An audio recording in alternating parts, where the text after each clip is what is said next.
First up today, it is the biggest going out of business story in U.S. history. Lehman Brothers, a 158-year-old investment bank, filed for bankruptcy yesterday.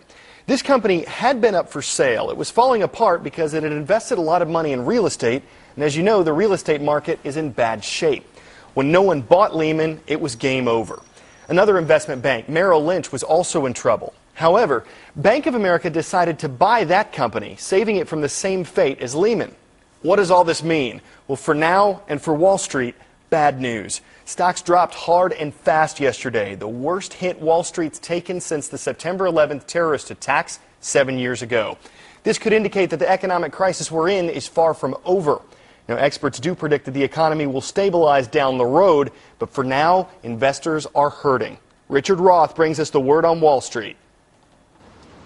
It was a Monday morning like none other in the 158-year history of financial giant Lehman Brothers. The company went bankrupt. Well, the most shocking part is that I don't think anyone really expected a bank as big as Lehman to, be in a position that it's in now. Some employees rushed in Sunday night to gather personal items. The Monday morning headlines screamed to New York City what Lehman employees already felt.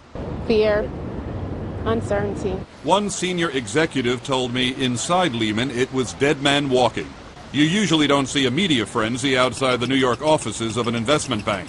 Some employees blame their leaders for not looking for a rescue earlier. Others said life happens. If the government would have backed us, bailed us out, I would have stood to benefit tremendously. Yet, you know what? That's not the right thing to do for the economy. Liz has been operating the newsstand now in front of Lehman for 40 years. They're very sad about it. I have a lot of friends over there and customers, but people losing their jobs now is very hard. That's what I worry about. Lehman Brothers headquarters is now another New York tourist attraction.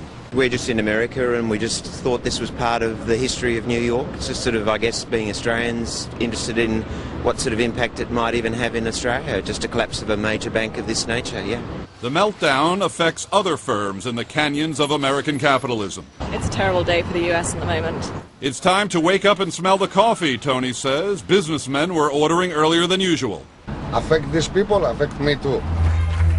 So as the U.S. women's Olympic soccer team kicked off trading, even they were concerned. It's like a reckoning, basically, of Wall Street for everything that's happened in with all the financial companies. Something Lehman workers are painfully aware of. I'm hoping that this failure was the amputation necessary to stop the country from entering depression. There's blood in the streets, and no one knows when the bleeding stops. Richard Roth, CNN, New York. A word to the wise. Bankruptcy. A legal declaration that a person or company is impoverished or financially ruined.